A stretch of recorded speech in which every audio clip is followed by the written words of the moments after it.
नमस्कार, मी तनया मांडवकर सेलिब्रिटी प्रोमोटर्समध्ये तुमच्या सगळ्यांचं स्वागत करते. तर आज आहे मी सावित्रीबाई फुले यांचा विवाह सोहळा.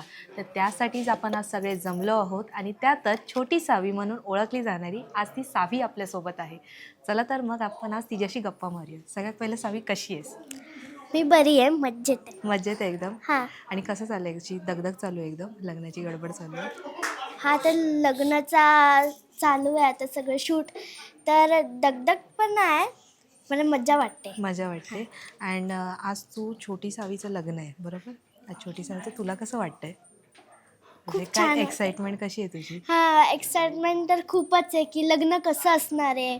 म्हणजे मी आधीच्या काळातलं लग्न नाही बघितलं अजून, तर ओके. कसं होतं, तर कसं असणार आहे आणि काय काय रिच्युअल्स असणार आहे, ते सगळं मला बघायचं आणि त्याच्यासाठी मी खूप एक्सायटेड आहे. खूप एक्सायटेड आहेस. आणि जेव्हा हे तुला सांगितलं गेलं की तू म्हणजे छोटी सावित्रीबाई फुले आहेस आणि आज त्यांचं लग्न होणार आहे, तेव्हा तुझी अशी काही थॉट प्रोसेस होती की काय असेल, काय असं एक असतं ना की कसं होणार, काय होणार, हां, काय थॉट प्रोसेस होती तुझी? म्हणजे जेव्हा लग्न असणार आहे, म्हणजे हे सगळं असं सांगितलं, तेव्हा आता कसं मेहंदी आहे, हळदी, ते सगळं लग्न. तर मला असं होतं की काय असणार, हे सगळं आता कसं करतात तसं आधीच्या काळात पण करायचं का, हां. किंवा वेगळं असायचं. अ, ते ते काय नेसायचे, ते काय घालायचे, अ, कसं ते गाणी गातात का, हां. ओवी गातात का, तर हे सगळं माझ्या मनात होतं. आणि लग्न बघताना आणि लग्न म्हणजे एक्सपिरियन्स हां, केला. एक्सपिरियन्स आहे ना, तर ते खूप मला एक्सायटेड मग आज झालेले मी. ॲज अ ब्राईड म्हणून हां, तुझी एक्साइटमेंट कशी आहे आज? आज तू एक स्वतः एक हां, छोटी नवरी, अशी गोड नवरी हां. दिसते, म्हणजे खरंच आज खूप गोड हां, आज दिसतेस. ज्वेलरी सगळं मला ज्वेलरीज खूप आवडतात आणि मला असे मोठे-मोठे बांगडे, हे असे हिरव्या बांगडे पण खूप आवडतात. हां. हां, आणि साडी पण छान आहे. मग तुला आवडली जेव्हा तुला लुक दाखवलं, तर ते हां. डायरेक्टली असं सरप्राईज आलं होतं तुझ्याकडे? रमाच्या लग्नामध्ये अ, दाखवलं आहे ना की माझी आई हां. थिंक करते की मी नवरी होती, तर हां. तेव्हा मला साडी सगळे ओके. नेसवलेलं. हां. असं सेमच लुक होतं माझं, पण हां. ज्वेलरी जास्त नव्हते. हां. तेव्हाच मी माझं लुक बघितलं की असं मळवट पण असणार. भरायचं असतं. हां. हां, तेव्हाच मी माझा लूक बघितलेलं. पण एक्साइटमेंट मला खूप होतं की आता तर मी असं दिसते, पण माझ्या लग्नाच्या वेळी मी अजून चांगली दिसणार आहे. अजून छान दिसणार आहे. हां, ते एक्साइटमेंट मला तेव्हाच होती. अरे वाह! आणि पूर्वीच्या काळी बघ सावी, खूप लवकर लग्न केले जायचे, हां. म्हणजे मुलींना शिक्षण नाही मिळायचं. हं. आज तू ह्या मालिकेत काम करतेस, एक मुख्य भूमिका आहे तुझी. तर त्याबद्दल तुझे विचार काय सांगशील? बघ, पूर्वी मुलींना शिकून पण नाही द्यायचे, त्यांना शिक्षण करून नाही द्यायचे. जर मुली शाळेत गेल्या तर त्यांना असं हुडकवलं जायचं की नाही, तुम्ही शिकायचं नाही. हां, मग त्याबद्दल तुझे विचार काय सांगशील? मग तुला काय वाटतं की तसं हां, असलं पाहिजे होतं का? आणि तेव्हाच्या आणि आत्ताच्या ह्याच्यात फरक काय सांगशील तू? हां. फरक म्हणजे तेव्हाच्या ह्याच्यात एज्युकेशन नव्हता, बरोबर. अलाउड नव्हता, हं. आणि आत्ताच्या ह्याच्यात एज्युकेशन अलाउड आहे. म्हणजे बरोबर. सावित्रीबाईंच्यामुळं, जसं तुम्ही रिपोर्टर आहात हं. आणि काय जण डॉक्टर आहे, बरोबर. इंजिनियर आहे, येस. ॲस्ट्रॉनॉट आहे, टीचर आहे, तर ते सगळं सावित्रीबाईंच्यामुळेच झालं. बरोबर. आणि असं पण म्हणू शकते मी, जर का सावित्रीबाईंचं लग्न ज्योतिराव फुलेंबरोबर झालंच नसतं, तर आय थिंक हे पण झालं नसतं. कारण सावित्रीबाईला एक विश्वास होता की हे मी करू शकते, पण त्याच्यामागे ज्योतिरावांचा पण खूप सपोर्ट आहे. सपोर्ट होता. आणि त्याच्यामुळेच सावित्रीबाई हे असं घडू शकली. हां, आणि आधीच्या काळात लग्न लवकर व्हायचं, खूप लवकर खूप व्हायचं. लवकर व्हायचं. म्हणजे आत्ता प्रोमो आलेला की तू 9 वर्षाची झाली म्हणजे आता घोडनवरी होशील. हो. म्हणजे आता मी 11 वर्षाची आहे रिअलमध्ये, आणि रिअलमध्ये. त्या काळात जर का मी 11 वर्षाची म्हणजे मी घोडनवरी झाली आहे. हो. असं असायचं. म्हणजे 9 वर्षात हे परफेक्ट टाईममध्ये लग्न व्हायलाच पाहिजे. घोर नवरी म्हणजे तू परफेक्ट टाइम असतो का तो मॅरेजचा त्या काळातला, नाही, असं तुला काही? घोडनवरी म्हणजे हां. लग्नाचं वय गेलं. आ. हां, असं. तर हा 11 वर्षाची आहे ना, तर त्या काळात 11 वर्ष म्हणजे घोडनवरी असं होतं. म्हणजे खूप मोठी झालेली मुलगी असं. हां, असं की हो. तिचं तर लग्नाचं वय गेलंय. आता ती घोडनवरी झाली आणि तिचं लग्न पण होणार घोडनवऱ्यासोबत. म्हणजे जो एजने खूप मोठा असेल. हां, ते अच्छा. 30, 34, 40 हो. तसं. तर आता मग 9 वर्षामध्ये परफेक्ट लग्न झालंच पाहिजे, असं अच्छा. आधीच्या काळात होतं. हो. तर तेच खूप वाईट होतं की म्हणजे मुलगी लहान लहान असतात, त्यांना काय कळत नाही की कसं काय करायचं. पण मुलगी हुशार पण होत्या त्या हो. काळातले. तर हे हे पण वाईट व्हायचं खूप. हं. पण सावित्रीबाई ही लहानपणीपासून खूप चुणचुणीत होती. हं.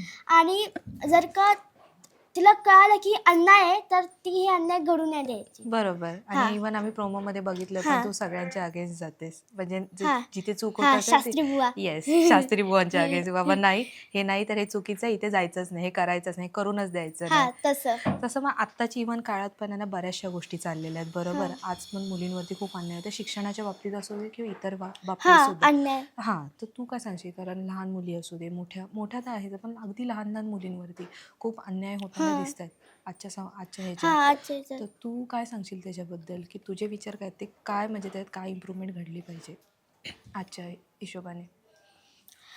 जेव्हा त्या काळात जे सावित्रीबाई होते, तर मी मुलींना सांगते की आपण पण आपल्या आपल्या मनात तीच सावित्रीबाई आणायची. म्हणजे आपणही सावित्रीबाईंसारखे व्हायचे आणि लढायचे आणि आपल्याला आपल्यावर अन्याय होऊ नाही द्यायचं.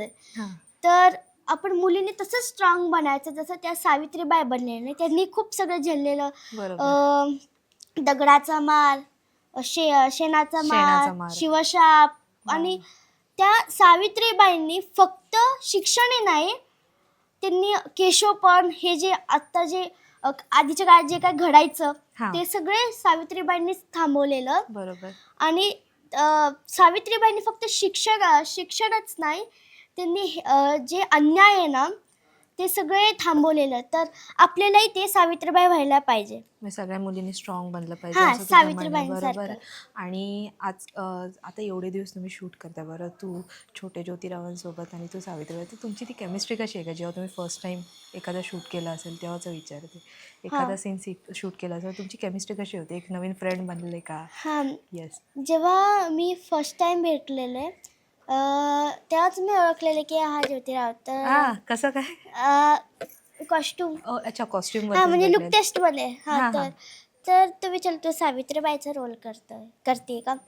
तर मी बोलली हां. तर हां. आम्ही असंच बोलत होतो. आणि फॉर एन्जॉय आम्ही कोडी खेळतो. हां. अं, आणि दमशेराज खेळतो, कोड्या.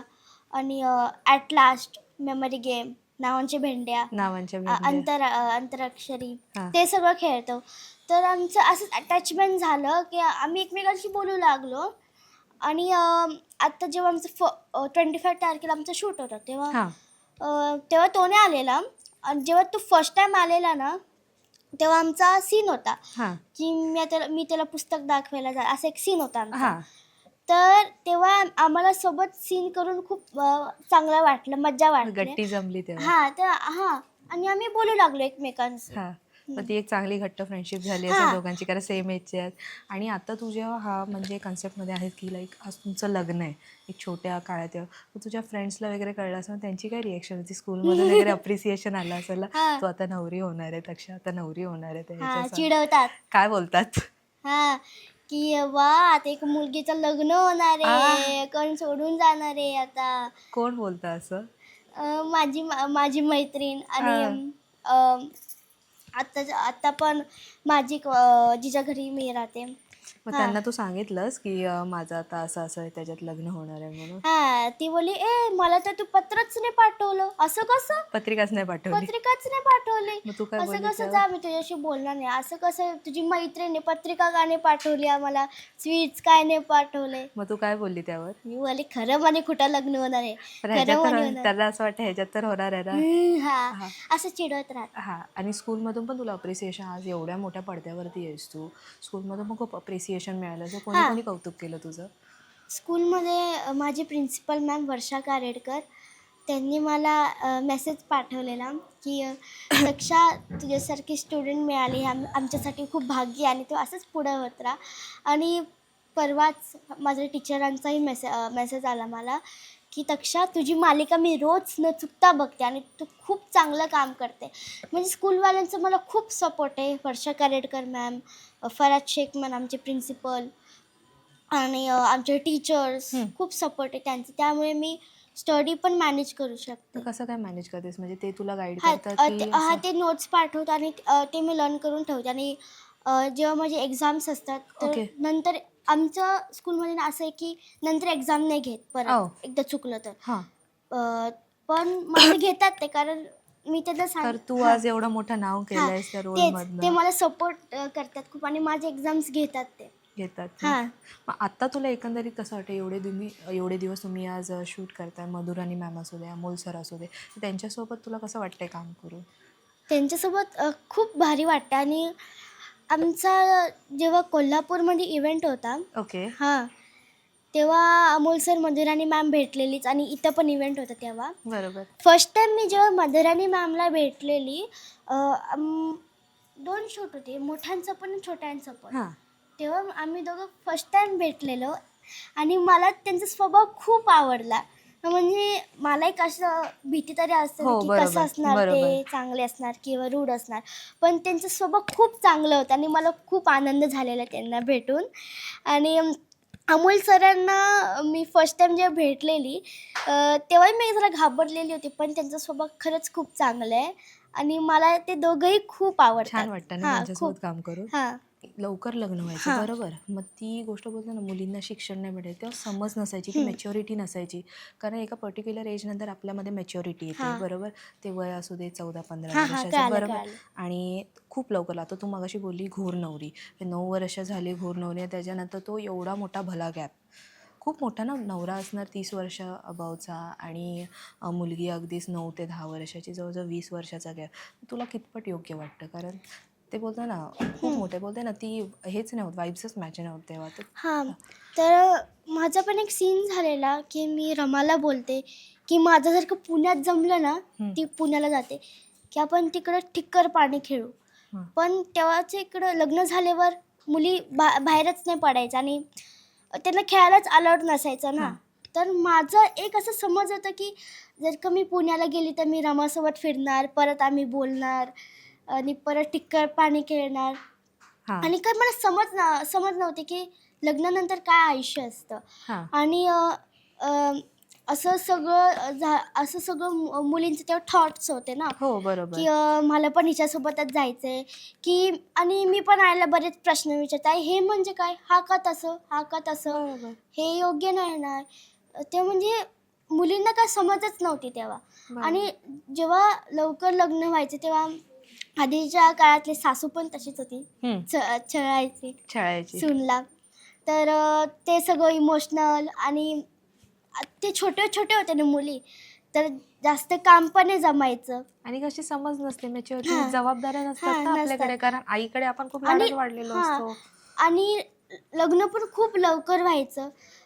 9-8 हां. 9-8 वर्ष बरोबर. असं वर्षात. तर तेव्हा मुलींना समज नव्हती आणि वाईट पण वाटायचं की लवकर लग्न व्हायचं. शिक्षण नाही. बरोबर. ज्यांना शिक्षणाची आवड असते ना, त्यांना पुस्तकला हात लावला तरी मार बसते. जसं बापरे. माझ्यासोबत सीन झाला, की मी फक्त एक पोथीला हात लावलं आणि तेव्हा मला मार बसला, की तू पोथी विटाळली.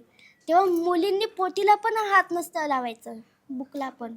तर मग ते हा जेव्हा विटाळ तू होतं. सीन केलास, तेव्हा म्हणजे अशी एक वेगळंच आहे की काय होतं त्यावेळेस, असं एकदम वेगळंच हां, ते सगळं मला कळालं मग. मग तू असं मम्मीला जाऊन बोलली, की म्हणजे खूप मला असं विचित्र वाटतं, असं काय बोललीस मम्मीला जाऊन? अं, काय बोललीस? असं भीती वाटली हां, असं नाही की मम्मीला मी बोललेली, की "मम्मी असं सगळं असायचं." आणि जेव्हा मला स्क्रिप्ट आलेली तेव्हाच मी शॉक झालेली, की हां. एक पोथीला हात लावला की विटाळ हं. होतं का? तर तसं सगळं. तर ते मी मम्मीला बोललेली. खरंच खूप छान वाटलं तुझ्यासोबत बोलून आज, आणि खरंच खूप मस्त गप्पा मारल्यात आपण.